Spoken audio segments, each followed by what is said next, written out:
Probably for easy understanding of the community, I'll say there are two hormones that are involved Sure. in menstruation.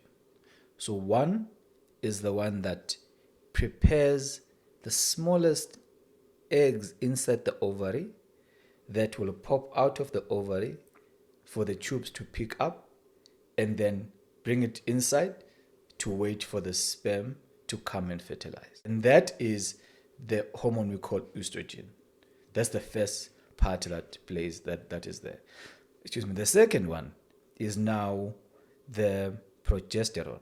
Now the progesterone will help with, actually there's just an interchange where now with the preparation after the ovulation and then the fertilization that takes place, and then the after the fertilization, then the zygote moves, which is the fertilized. Okay, let's call it the baby because Let's call it let's call it a zygote zygote because It's we know that it's a fertilized egg. Then the zygote is then will then obviously move from the area of fertilization in the tube into the uterus, and then remember the uterus has got this contractility that takes place every now and then, but those contractility have to be put into rest at that time.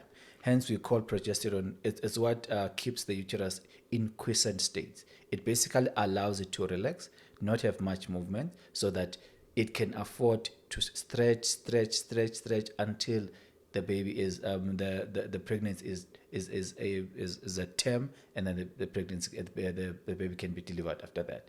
So these are the two hormones that actually play a part. Okay. Now, one thing that may happen, you may have a persistent in progesterone that is causing problems, or you may have the overworking of persistent in estrogen, or you may have an overworking of the progesterone.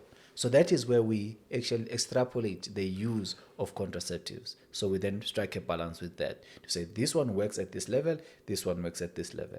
So you keep them in balance, you're definitely going to achieve whatever you are trying to achieve. So that is where we are basically with these two phases that I'm talking about.